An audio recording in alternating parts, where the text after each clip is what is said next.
النبي صلوا عليه صلوات الله عليه وينال البركة.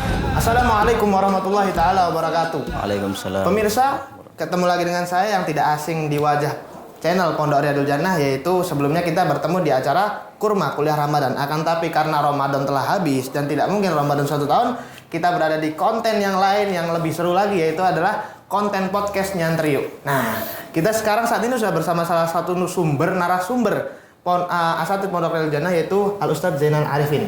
Ustadz, bagaimana kabarnya malam ini, Ustadz? Alhamdulillah baik. Apakah sudah kenyang dengan malam santri di sini? Alhamdulillah. Alhamdulillah, Nikmat enak-enak ya teman-teman semuanya. Ini Ustadz, ada permasalahan tentang bocil azan. Nah, kadang-kadang si bocil-bocil ini azan karena dipaksa ayahnya. Nah, kadang-kadang dipaksa ayahnya. Bocil itu apa? Bocah kecil ya. Bocah kecil. Ya, Bukan umur tua, badan kecil. Tapi emang anak kecil asli. Nah, kalau bahasa fikihnya sobi gitu. Anak kecil yang belum memayis ataupun sudah memayis. Nah, ini kadang-kadang dia azan disuruh ayahnya, padahal ayahnya ya di rumah aja, rokok-rokokan. Nah, gara-gara masjidnya nganggur mungkin ya. Nah, ini mungkin ada hukum tersendiri tentang anak kecil yang azan di masjid, atau ada syarat-syaratnya mungkin bisa dipaparkan, Ustaz. Jadi ya, masalah azan ini kadang nilai plusnya ya. Kadang anak ini dengan membiasakan azan sejak kecil, dia akan terbiasa nanti besar dan faham lafaz-lafaz azan. Kadang ada orang itu sudah besar, enggak tahu lafaz-lafaz azan, enggak tahu. Surah azan juga enggak tahu. Iya. Cuman secara fikih ya juga ada kekurangan juga. Di antaranya kan yang pasti anak yang adzan ini sudah masuk usia tamyiz, sudah mengerti kan gitu kan, dia sudah bisa adzan. Kemudian adzan ini kan untuk menyampaikan kepada orang-orang yang di sekitar situ bahwa waktu zuhur misalnya sudah masuk, waktu asar sudah masuk, itu kan adzan. Jadi makanya dalam adzan itu diperlukan orang yang fiqh, orang yang bisa dipercaya. Nah, si bocil nih, anak kecil ini kan ya tentu tidak masuk dalam kategori orang yang bisa dipercaya, masih kecil. Makanya ketika Sayyidina Umar dalam satu riwayat yang ini ditulis oleh teman-teman kita di pondok, ini ada salah satu buku mengenai 40 sunat tentang azan. Di sini disebutkan bahwa Sayyidina Umar itu pernah menanyakan kepada para sahabat, siapa orang yang biasa azan di antara kalian? Ternyata mereka menjawab budak-budak yang biasa adzan. Sayyidina Umar mengatakan itu kurang tepat. Kata Sayyidina Umar, inna dzalika lanaksun kabir. Kekurangan yang besar seperti itu.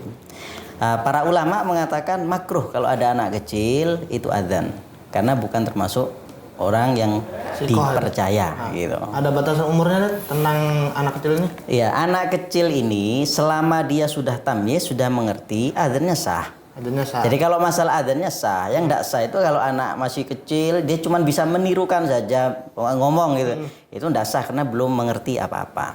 Cuman kalau sudah masuk usia tamyiz itu sah adzannya, cuman kurang baik. Kurang baiknya karena dalam hal adzan ini menyampaikan masuknya waktu dan itu perlu orang-orang yang dapat dipercaya. Bahkan kalau sebagian ulama menyebutkan kalau imam ya di sini pemerintah lah atau takmir masjid misalnya ya, kalau bisa kita tarik mengangkat anak kecil sebagai imam muadzin rotib gitu ya, dia juru adzan di masjid ini itu udah boleh. Karena ini bagian dari amanah kan ya. Jadi memberi amanah kepada anak kecil untuk jadi juru adzan di masjid tertentu itu tidak boleh. Tapi kalau ada anak kecil adzan, maka adzannya sah selama anak ini masuk dalam usia tamyiz, dan itu kurang baik dalam masalah menyampaikan masuknya waktu apakah sudah masuk apa enggak, karena bukan masuk dalam kategori orang yang tidak bisa, belum fiqh gitu ya. Seperti itu. Itu tamyiz itu 7 tahun ke atas ya? Tamyiz itu para ulama berbeda-beda. Ya, kalau dalam kitab I'anah itu ya disebutkan takrif yang paling bagus itu adalah takrif pengertian yang paling bagus yang disebutkan oleh Al-Imam Zainuddin Al-Malibari. Jadi anak yang sudah bisa berpakaian sendiri, mandi sendiri, qadhil hajat dan istinjanya juga bisa sendiri. Itu yang paling bagus dalam mengartikan orang ini sudah mengerti tamyiz. Nah, kemudian sebagian ulama juga bisa mengartikan juga ya'rif yaminahu an shimalih, mengetahui yang kanan dan yang kiri, maksudnya mengetahui apa yang bermanfaat bagi dia, yang berbahaya bagi dia, dia sudah memahami gitu. Saya kira seperti itu. Ada. Kemudian Tadi misalkan berarti kalau sudah tamyiz dia ini makruh azannya. Iya, makruh. Kalau sebelum tamyiz dia tidak. Kalau sebelum tamyiz tidak bisa. Karena adzan itu kan bagian dari ibadah. Iya. Nah, adzan itu ibadah. Jadi adzan itu beda sama konser dan lain sebagainya. Iya. Adzan ini ibadah dan orang yang melakukan adzan kan mendapat pahala. Lah orang yang masuk dalam kategori ahlul ibadah itu kan harus beragama Islam. Kemudian harus sudah tamyiz. Kalau tidak tamyiz kan tidak sah, sama kayak sholat. Sholat itu kan kalau anak kecil belum tamyiz ya tidak sah. Tapi kalau sudah tamyiz meskipun belum balik itu kan sah, begitu. Berarti bagus nih kalau ada lomba-lomba azan anak kecil.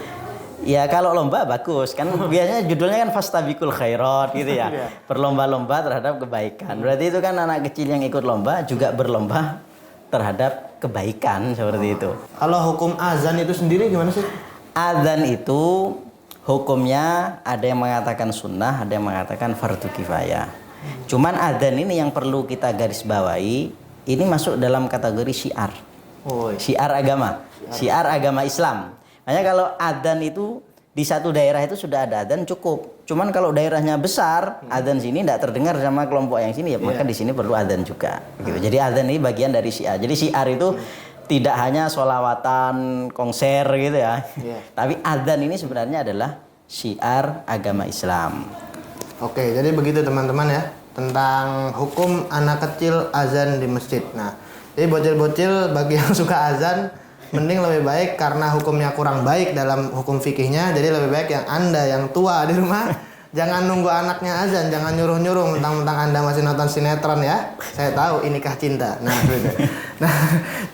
lebih baik Anda saja yang azan karena Anda yang sudah terpercaya dan hukumnya sah dan tidak makruh. Oke. Kemudian teman-teman kalau pengen mengikuti podcast-podcast ini lagi terus-menerus dan masih banyak pembahasan di sini yang tentang fikih, akidah, Quran, hadis dan fikih-fikih terserah. Kalau antum mau tanyakan silakan ke web-web kita atau ke website Nyantrio dan Pondok Tafakuh Pondok Pesantren Riyadul Jannah itu bisa ditanyakan semuanya. Di sini nanti kita akan bahas ungkap kupas satu persatu hukum-hukum dalam masalah fikih, akidah ataupun Quran hadis. Nah, mungkin karena cukup waktunya seperti ini saja dan terima kasih. Kalau ada salah kurang lebihnya mohon maaf. Wassalamualaikum warahmatullahi wabarakatuh.